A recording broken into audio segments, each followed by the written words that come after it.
इस कार्यक्रम के पुण्यार्चक हैं श्री महेंद्र कुमार जैन मच्छरदानी, doctor Ankit Jain, doctor Abhishek Jain, Bhopal Madhya Pradesh. Firm एग्लिस diagnostics, doctor NK Jain memorial diagnostic and research centre private limited, Malviya Nagar, Bhopal Madhya Pradesh. Siddham pathology laboratory, SPL diagnostics, royal market, Bhopal Madhya प्रदेश।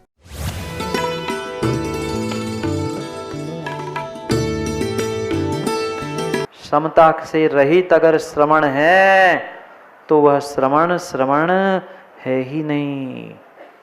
श्रावक भी श्रावक नहीं है, साधु भी साधु नहीं है। वे कितने ही विचित्र उपवास, त्याग, तपस्या भी कर ले, महीनों के उपवास नहीं, महीनों का मौन व्रत भी ले ले, ग्रंथों को रट के घुट के पी भी ले, पर उसमें जो लिखा है वो अगर चरितार्थ नहीं है, उपशम भाव नहीं है, तो वो संयमी नहीं है।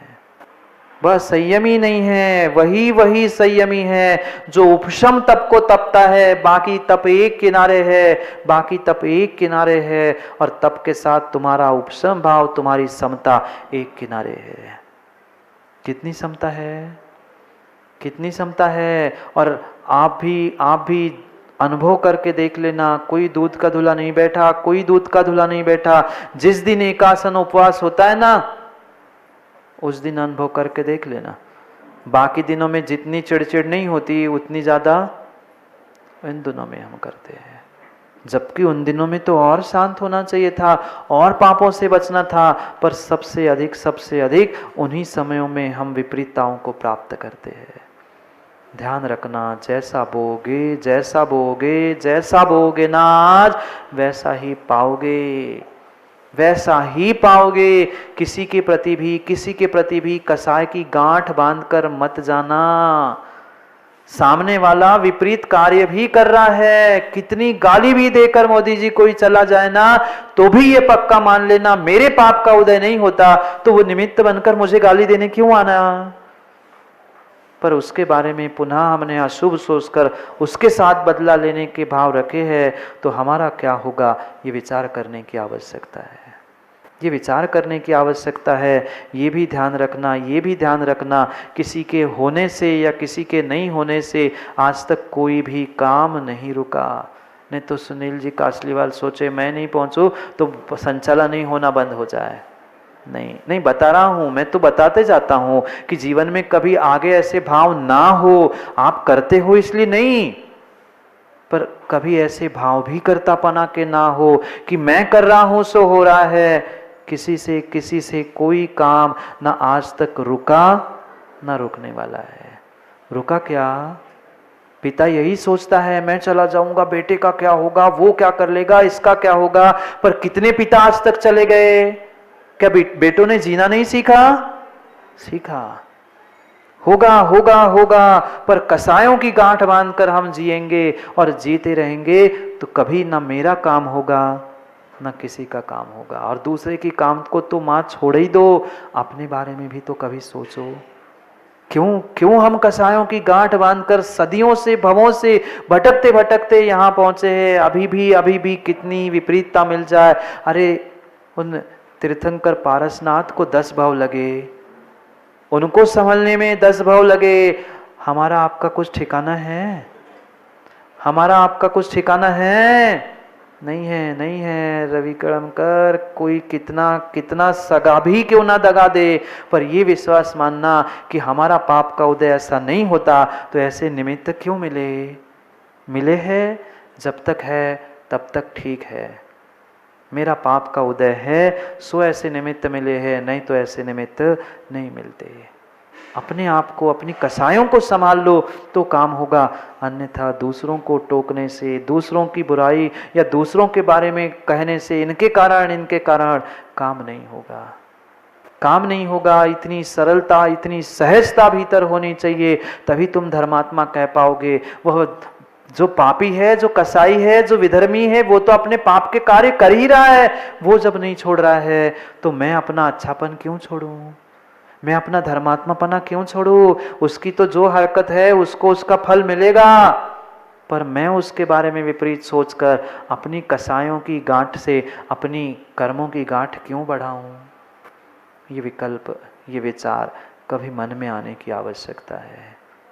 और जब इनसे पूर्ण रूप से उपशम भाव को प्राप्त करेंगे, उनको निकाल कर फेंक देंगे, तभी हम संयमी हैं। किसी भी प्रकार के अगर कसाय वसगो, कसाय के वशीभूत हो गए ना, किसी भी क्रोध नहीं, मान, माया, लोभ, राग, द्वेष, हास्य, रति, अरति, शोक, ये कसाय नौ कसाय किसी भी कसाय के वशीभूत हो गए, असंजदो होदी सो ताव। अंतिम पंक्ति पढ़ो, नाणी व ज्ञानी भी क्यों ना हो, सम्यक दर्शन, सम्यक ज्ञान, सम्यक चारित्र का धारण करने वाला भी क्यों ना हो, पर जैसी ही कसाय वसगो, कसाय के वशीभूत होता है, असंजद होदी सोताव, वह तभी से वही से असंयमी हो चुका है, असंयमी हो चुका है। इसलिए मत बनो असंयमी, मत बनो असंयमी। अपने अपने कसायों को संभाल लो, अपने कसायों को संभाल लो। दुनिया को समझाना, दुनिया के साथ समझौता कर लेना आसान है, पर अपने आप को और अपने कसायों को समझकर उसको निकाल कर बाहर कर लेना कठिन है। जाओ, घर नहीं जाना, विचार कर लो, सोच लो, निर्णय कर लो। समय हो गया है, कम से कम हम संयमी नहीं बन पा रहे हैं, महाव्रती नहीं बन पा रहे हैं, तो कम से कम अरविंद जी महाव्रती और संयमियों की सेवा, वैयावृत्ति और उनकी रक्षा करने का तो कर्तव्य पालन करें। कम से कम इतना तो करे, कम से कम इतना तो करे। नहीं तो धर्मात्मा का भेष करके, प्राप्त करके उपसर्ग कराने वाले कम नहीं हैं इस संसार में, कम नहीं है। दिखाने के लिए तो धर्मात्मा है, पर उपसर्ग धर्मात्माओं ने, पर समझेंगे 2-4 दिन बाद आ रहे ना रक्षाबंधन, वात्सल्य पर्व, क्या करोगे माँ? राखी तो खरीद ली होगी, कौन से भाई को कौन सी बांधनी है, सोने की, चांदी की, धागे की, कि आठानी चवन्नी की? वह रक्षाबंधन नहीं था। एक धर्मात्मा ने धर्मात्मा पर जो वात्सल्य के परिचय देते हुए उनकी रक्षा की थी, वह रक्षाबंधन था, वह दिन था। सोचो, विचार करो उज्जैन वासियों, कथा उज्जैन से हस्तिनापुर की है, कथा उज्जैन से, यहीं पर उपसर्ग प्रारंभ हुआ था। आप चाहो विनायका जी, तो इस धरा पर, उज्जैनी की धरा को आप हस्तिनापुर बना सकते हो। आप चाहो तो हस्तिनापुर बना सकते हो, पर हस्तिनापुर बनाने के लिए उज्जैन और ऋषिनगर वाले सभी बहुत अच्छे से सुन लेना, नहीं तो सचिव जी कहे नहीं महाराज जी हमारी तो इतनी की ही व्यवस्था है। बस हस्तिनापुर में पूरे नगर में चौके लगे थे, नगर का एक कोई ऐसा व्यक्ति नहीं था वो पड़गान नहीं कर रहा था। आप सोच लेना। प्रणत सागर जी कह रहे हैं कि महाराज तो 2 ही है, ज़्यादा से ज़्यादा 2 ही चौके में जाएंगे, बाकी तो खाली जाएंगे। खाली जिनकी सोच है ना, जिनकी सोच खाली है, जिनका पुण्य खाली है, जिनकी बुद्धि खाली है, उनके ही चौके खाली जाते हैं। सम्यक दृष्टि का चौका कभी जिंदगी में खाली जाता ही नहीं है। वो तो कुछ लाख, मुझे अभी संख्या याद नहीं आ रही है, पर जो 6वें गुणस्थान वर्ती कुछ लाख मुनिराज जो इस 2.5 द्वीप में है ना, 3 कम 9 करोड़ तो पूरे 6वें से 14वें गुणस्थान वर्ती होते हैं, पर 6वें गुणस्थान वर्ती कुछ लाख मुनिराजों की जो संख्या कही है, उन लाखों मुनिराजों के पड़गान का पुण्य आप प्राप्त कर सकते हो अगर सच्ची श्रद्धा और भावों से आपने पड़गान किया है तो। अब देखते हैं उज्जैन वाले, उज्जैन को उपसर्ग की नगरी उज्जैनी ही बना के रखना चाहते हैं कि हस्तिनापुरी बनाना चाहते हैं। ये छोड़ दो विकल्प कि पास में है कि दूर में है, जिसका पुण्य होगा वहां साधु पहुंचेगा। ये मत सोच के बैठ जाना कि नहीं हम तो इधर के, हम उधर के हैं। पूरे उज्जैन की कह रहा हूं, ना ऋषिनगर ना कोई कार्य। आपको ये ध्यान रखना है कि अगर आप नहीं चाहते कि आपके घरों में भी निर्ग्रंथों के चरण पड़े, नहीं चाहते, जब तक चरण नहीं पड़े हैं, ध्यान रखना आचार्यों ने और नीतिकारों ने उससे शमशान कहा है। वो विचार कर लेना। आपका बहुत अच्छा आपको मौका है। 700 निर्ग्रंथों को, उन 700 निर्ग्रंथों को हम एक एक करके श्रीफल चढ़ाएंगे। नहीं चढ़ाओगे ना आप लोग? वो महाराज जी हम तो डायरेक्ट आके बोरी हमने दे दी, प्रमोद जी कह रहे पूरे 700 तो हम ही चढ़ा रहे हैं। ऐसा नहीं, ऐसा नहीं। एक व्यक्ति सोच लेना, वो भी दिन था जब 700 मुनिराज मुद्रा लेकर निकले थे। क्या वो दृश्य होगा? उनके स्मरण में हम क्या एक श्रीफल भी भेंट नहीं कर पाएंगे? क्या हम 365 दिनों में माताओं एक दिन शुद्ध भोजन का संकल्प नहीं कर सकते? ये कहने मत आना महाराज जी हम भी पड़गान करेंगे, वो उद्दिष्ट हो जाएगा। कम से कम जितने लोग बैठे उतना एक दिन का संकल्प ले लो, जैसा हो जिसका पुण्य हो। एक दिन उस रक्षाबंधन के दिन उस उज्जैनी नगरी को हम फिर से एक बार इतिहास में जागृत करेंगे। वो हस्तिनापुरी का दृश्य हमें दिखना चाहिए। नहीं करोगे ना? नहीं करोगे ना? महाराज जी हम तो इतने दूर है। अरे कितने ही दूर क्यों ना हो, अगर श्रद्धा की नजदीकता है तो 3 प्रांतों के लोग यहाँ आ सकते हैं, और तुम उज्जैन के उज्जैन में पड़गा कर ले नहीं जा पाओ तो फिर तुम्हारी श्रद्धा और तुम्हारा साधु के प्रति क्या समर्पण है? सोच लेना, विचार कर लेना। 3 प्रांतों से भी आए हुए हैं और यहाँ के कम थोड़ी हैं। आप कम हो क्या? उज्जैन के कम हो क्या? नहीं है तो सोच लेना, विचार कर लेना। भावना मैंने भा ली है, फिर आप जानो और आपका काम जाने। जमरुच्चद तुम कुछ चाह, कुंद कुंद भगवान ने कह दिया जैसा सूझे वैसा कह दो। क्योंकि देखना देखते देखते 2.5 महीने, देखते देखते 30 तारीख को 2.5 महीने पूरे हो जाएंगे। बैठे ही रह जाओगे। अभी तो बहुत है, अभी नहीं है बहुत। आधा समय निकल गया। सोचते रह जाओगे, ऋषिनगर वालों, उज्जैन वालों, देखते रह जाओगे। पता चल जाएगा, फिर समझ में आएगा कि हम तो सोने ही रह जाएंगे। सूखे मत रहो, सूखे मत रहो। इसलिए कह रहे हैं कि अपने कसायों को छोड़ दो, कसायों की गांठ को छोड़ दो और श्रद्धा समर्पण के साथ सच्चे देवशास्त्र गुरु के साथ जुड़ने का प्रयास करो। क्योंकि वह 30 तारीख रक्षाबंधन एक ऐसा अद्भुत अद्भुत पर्व है, और उज्जैन वालों के लिए तो और भी कुछ अद्भुत क्षणों के साथ उससे हमें, आप लोग नहीं आओगे? सोच लेना। श्रेयांसनाथ भगवान का लाडू भी चढ़ाना है। वह 700 मुनिराज, 701 मुनिराज और आचार्य भगवंत उनका, और वे महान महान वात्सल्य के धारी जिन्होंने अपने संयम को छोड़कर भी 701 संयमियों की रक्षा की। धन्य है वे विष्णु कुमार।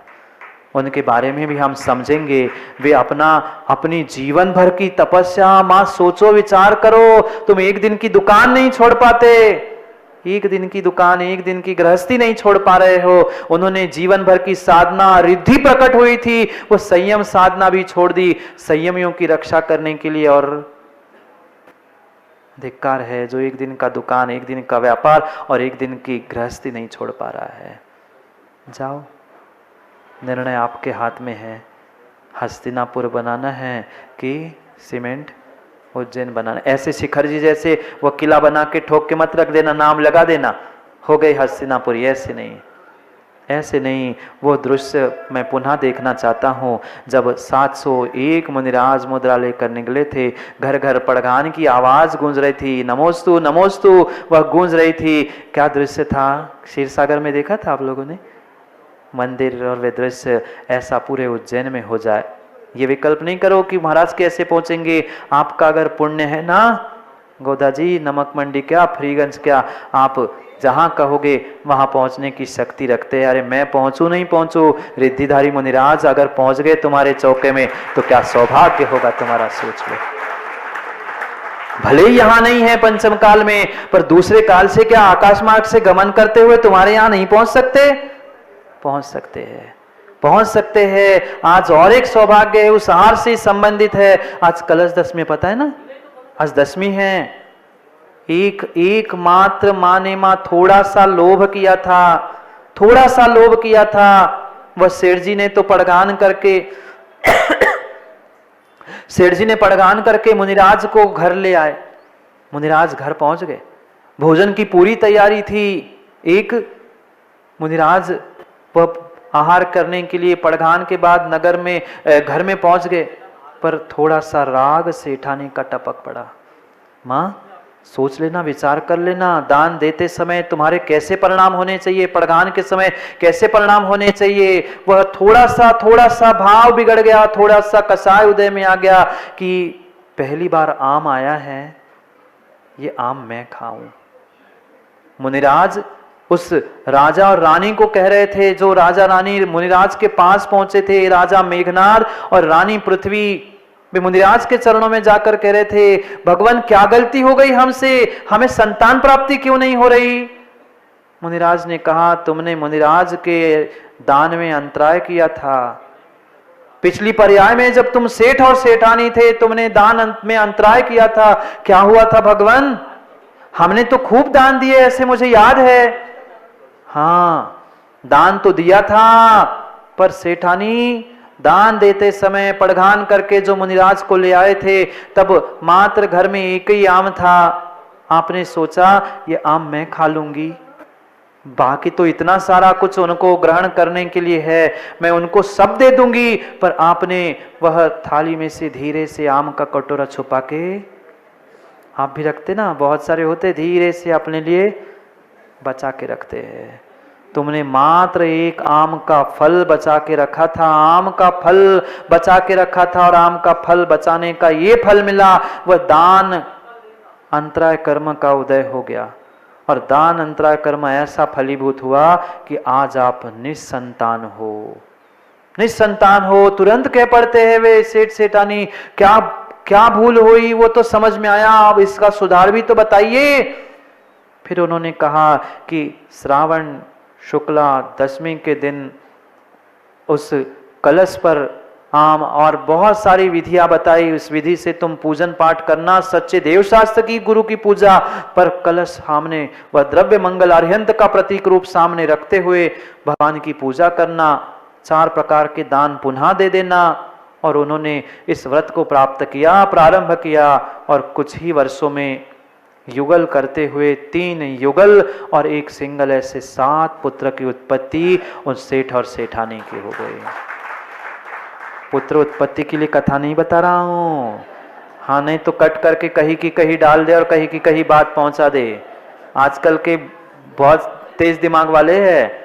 मैं दान की महिमा कह रहा हूं और दान की अंतराय की महिमा बता रहा हूं, इसलिए सोच के निर्णय करके विचार कर लेना। हम कर सके तो दान करें, पर दूसरा कुछ अच्छा कर रहा है तो कम से कम उसमें विघ्न तो ना करे। जाओ, समय हो गया है घर जाने का, समय हो गया है। समय पर पुनः समय की बात के लिए कल पुनः समय पर हम समझेंगे। कल तो रविवार भी है, और भी कुछ विशेषताओं के साथ हम समय को समय पे मिलते हैं, क्योंकि समय पे किया गया काम समय को दिलाता है। बोली भगवान महावीर स्वामी की।